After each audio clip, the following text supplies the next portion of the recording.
고린도전서 15장 20절부터 34절까지 말씀. 고린도전서 15장 20절. 그러나 이제 그리스도께서 죽은 자 가운데서 다시 살아나사 잠자는 자들의 첫 열매가 되셨도다. 사망이 한 사람으로 말미암았으니 죽은 자의 부활도 한 사람으로 말미암는도다. 아담 안에서 모든 사람이 죽은 것 같이 그리스도 안에서 모든 사람이 삶을 얻으리라.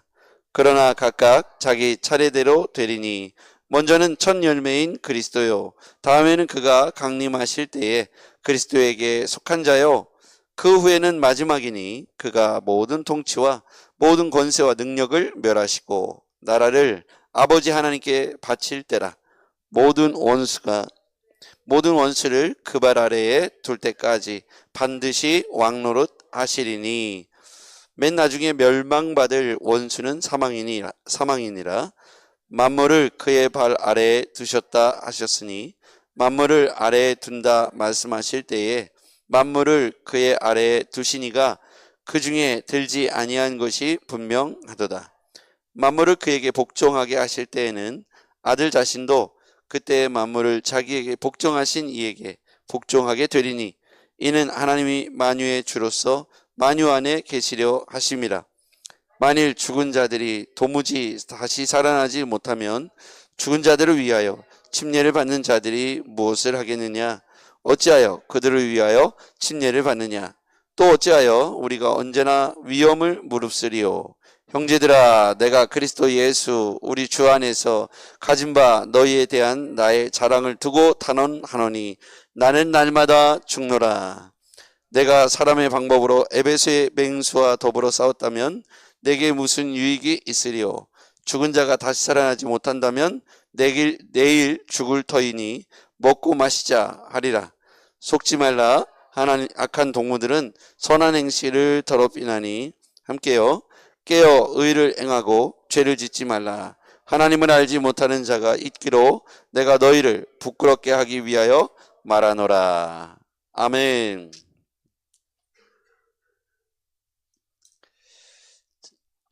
이 부활에 관한 메시지인데요. 이 부활의 가장 큰 첫 열매는 바로 예수 그리스도라는 사실입니다. 예수 그리스도께서 장사된 자들의, 죽은 자들의, 잠자는 자들의 첫 열매가 되셨다. 그리고 예수 그리스도께서 맨 나중에 이 사망의 권세를 깨뜨리시고 사망을 이기셨다. 이 사망을 주관하는 것은 악한 영이죠. 사단입니다. 죽음, 사망, 이 공포로 수많은 사람들을 두렵게 하죠. 그런데 이 두려움, 마지막 사단의 보루였던 이 사망을 예수님께서, 그리스도께서 잠자는 자들의 첫 열매가 되셔서 모든 죽은 자들의 소망이 되시고, 그리고 장차 닥쳐올 사망의 두려운 공포에서부터 이겨내게 하셨습니다. 자, 20절 말씀을 같이 읽어볼게요. 시작. 그러나 이제 그리스도께서 죽은 자 가운데서 다시 살아나사 잠자는 자들의 첫 열매가 되셨도다. 아멘. 그리스도께서 죽은 자 가운데서 다시 살아나사 잠자는 자들의 첫 열매가 되셨다. 그리스도께서 사망의 권세를 깨뜨리셨습니다. 사탄이 주장하는 사망조차 예수님께서 끊으셨죠.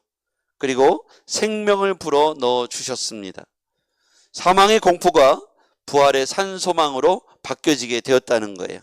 예수님께서 이 모든 것의 첫 열매, 즉 시작이 되어 주셨습니다. 자, 예수님께서 죽은 자 가운데서 다시 살아나사 잠자는 자들의 첫 열매가 되셨다. 이렇게 말씀하시죠. 21절 같이요. 시작.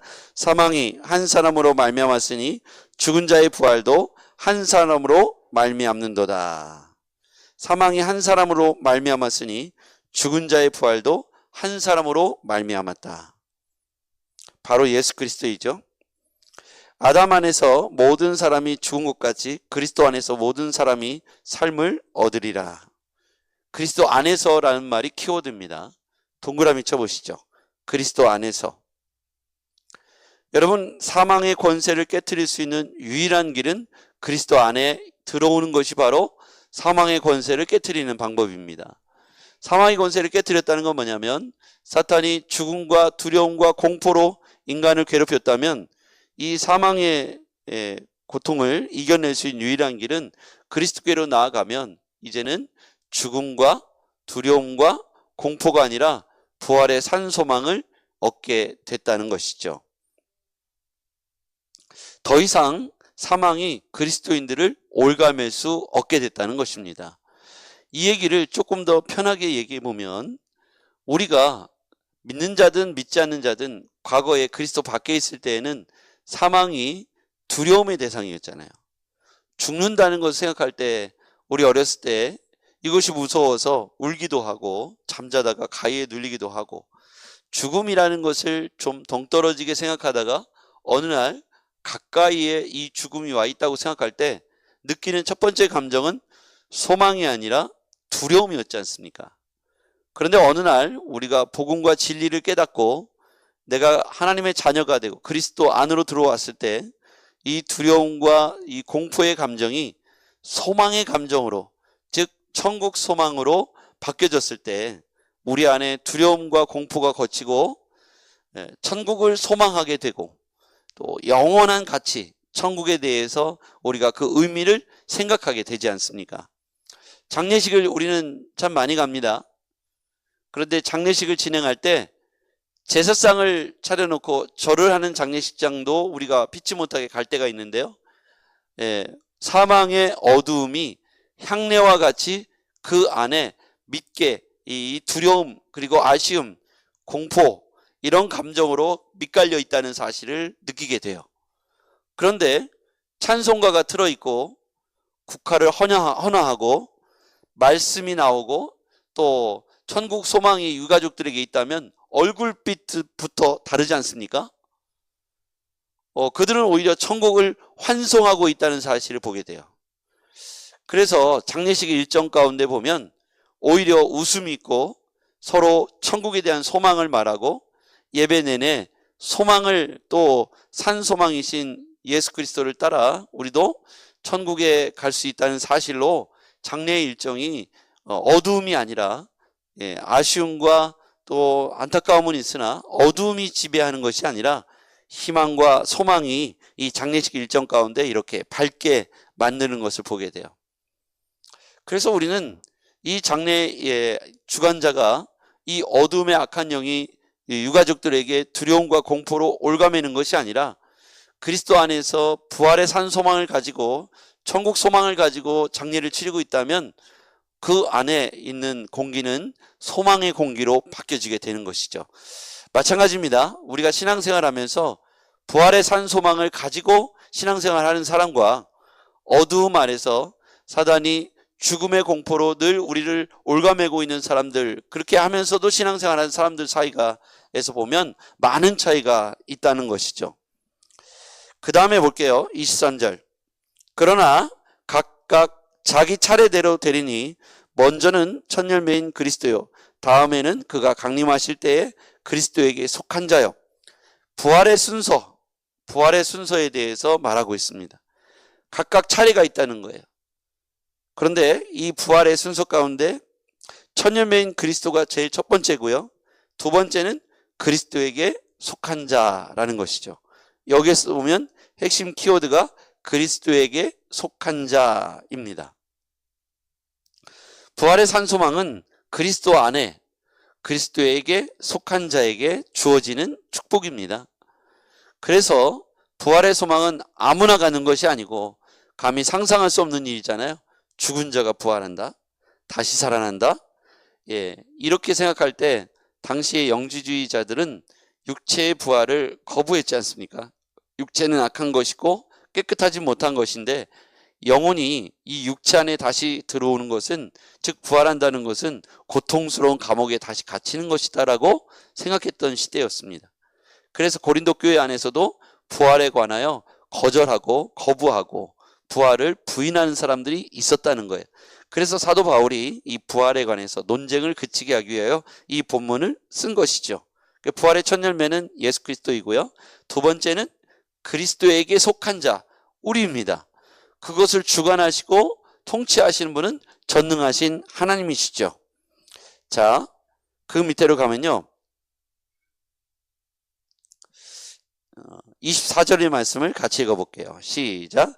그 후에는 마지막이니 그가 모든 통치와 모든 권세와 능력을 멸하시고 나라를 아버지 하나님께 바칠 때라. 25절. 그가 모든 원수를 그 발 아래에 둘 때까지 반드시 왕노릇 하시리니 맨 나중에 멸망받을 원수는 사망이니라. 만물을 그의 발 아래에 두셨다 하셨으니 만물을 아래에 둔다 말씀하실 때에 만물을 그의 아래에 두시니가 그 중에 들지 아니한 것이 분명하도다.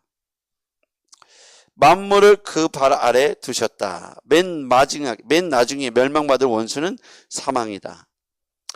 여러분, 이렇게 사망은 하나님 나라를 넘어설 수 없습니다. 하나님의 통치 아래에 있고요. 이 사망의 권세가 하나님의 권세를 깨뜨릴 수 없다는 것이고, 도리어 하나님의 은혜의 권세가 사망의 권세를 끊으셨고 깨뜨리셨습니다. 그래서 그리스도 안에 속한 자들은 더 이상 사망의 종노릇하지 않아도 되는 것이죠. 우리 가운데 이 사탄이 던져주는 공포는 너 죽을래? 너 한번 죽어볼래? 너 죽으면 어떻게 될 것 같아? 죽음 이후의 세계에 대해서, 죽음 이후에 대해서 자신이 없는 사람들은 죽는다는 것이 곧 끝을 의미하잖아요. 모든 것의 종료, 끝.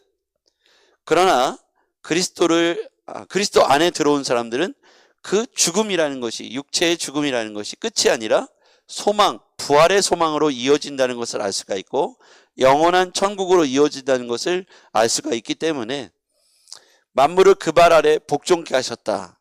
부활의 산 소망이 있기 때문에 만물을 그 발 아래 바칠 수가 있는 것이죠.